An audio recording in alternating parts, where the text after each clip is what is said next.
പ്രതിപക്ഷ നേതാവിനെ സംവാദത്തിൽ വിളിക്കലല്ലോ ആരോഗ്യമന്ത്രിയുടെ പ്രഥമ ഉത്തരവാദിത്തം. ശസ്ത്രക്രിയ ഉപകരണങ്ങളില്ല എന്നുള്ള അവരുടെ പരാതികൾക്ക് മറുപടി കൊടുത്തിട്ട് വേണം പ്രതിപക്ഷ നേതാവിനെ വെല്ലുവിളിക്കാൻ. ഞങ്ങളുടെ കാലത്ത് ചെയ്ത കാര്യങ്ങൾ ഞാൻ വെളിപ്പെടുത്താം, ഫാക്ട് വെച്ച് ചർച്ച ചെയ്യാൻ നിങ്ങൾ തയ്യാറുണ്ടോ എന്ന് കോൺഗ്രസിനോട് ആരോഗ്യമന്ത്രി ചോദിക്കുന്നു. മറുപടി പറയാൻ ഉദ്ദേശിക്കുന്നുണ്ടോ?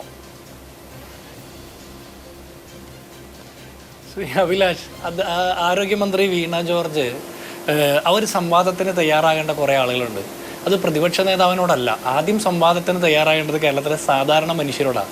ഈ കേരളത്തിലെ ആരോഗ്യമന്ത്രിയുടെ കീഴിലുള്ള സർക്കാർ ആശുപത്രികളിൽ ചികിത്സയ്ക്ക് പോകുന്ന മനുഷ്യരുടെ മരുന്നില്ല, ശസ്ത്രക്രിയ ഉപകരണങ്ങളില്ല എന്നുള്ള അവരുടെ പരാതികൾക്ക് മറുപടി കൊടുത്തിട്ട് വേണം പ്രതിപക്ഷ നേതാവിനെ വെല്ലുവിളിക്കാൻ. ഇനി ആശാവർക്കർമാരായിട്ട് ഒരു പൊതുസംവാദത്തിന് അവർ തയ്യാറാണോ? ഈ സർക്കാർ ആശുപത്രിയിൽ ക്യൂ നിൽക്കുന്ന മനുഷ്യരോട് തയ്യാറാണോ അവർ സംവദിക്കാൻ?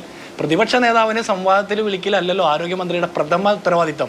അവർ കഴിഞ്ഞ ദിവസം കേരളത്തിലെ ദൃശ്യമാധ്യമങ്ങളെ വിളിച്ചു കൊണ്ടുപോയി ഒരു സർക്കാർ ആശുപത്രിയുടെ ഫാർമസിയിൽ മിന്നൽ പരിശോധന നടത്തിയല്ലോ, മരുന്ന് ക്ഷാമത്തെക്കുറിച്ച് പരിശോധിക്കാൻ.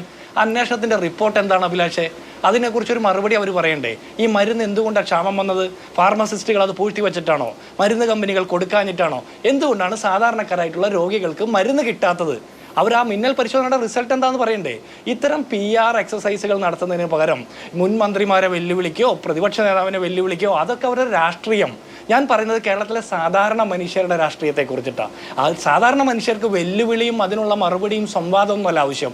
അവർക്ക് ചികിത്സയ്ക്ക് മരുന്നാണ്, അവർക്ക് ശസ്ത്രക്രിയയ്ക്ക് ഉള്ള സൗകര്യമാണ്, അതിന് ഉള്ള ഉപകരണങ്ങൾ വേണം, അവർക്ക് അതിന് വേണ്ടിയിട്ട് സാധനങ്ങളും സാമഗ്രികളും പുറത്തുനിന്ന് വാങ്ങണം എന്ന് പറയുന്ന സാഹചര്യം ഉണ്ടാകരുത്.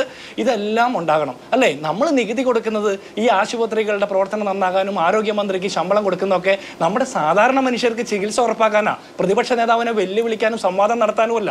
പ്രതിപക്ഷം തീർച്ചയായിട്ടും ജനങ്ങളുമായി ബന്ധപ്പെട്ട വിഷയങ്ങളിൽ അഭിപ്രായം പറയും. ചിലപ്പോൾ ആരോഗ്യമന്ത്രിയെ ഞങ്ങൾ വിമർശിക്കും, ഞങ്ങൾ നഖശികാന്തം വിമർശിക്കും. അത് പ്രതിപക്ഷത്തിന്റെ ചുമതലയുടെ ഭാഗം കൂടിയാണ്. അതിന് പകരം സംവാദത്തിൽ ഉത്തരം നൽകാം. ഞങ്ങൾക്ക് ഉത്തരമല്ല വേണ്ടത്, ഞങ്ങൾക്ക് ഇതിനുള്ള ക്രിയാത്മകമായ നടപടിയാണ് വേണ്ടത്. ഇപ്പോൾ ഹാരിസ് ചിറക്കലിന്റെ ഫേസ്ബുക്ക് പോസ്റ്റിന് ശേഷം ഈ ചാനൽ ചർച്ചകളും മറ്റ് വിവാദങ്ങളുമായതിനു ശേഷം എത്ര പെട്ടെന്നാണ് ശസ്ത്രക്രിയ ഉപകരണങ്ങൾ അവിടെ എത്തിയത്?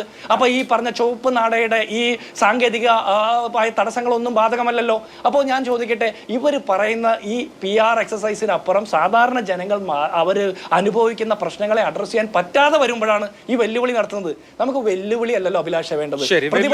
നടപടിയാണ് വേണ്ടത്.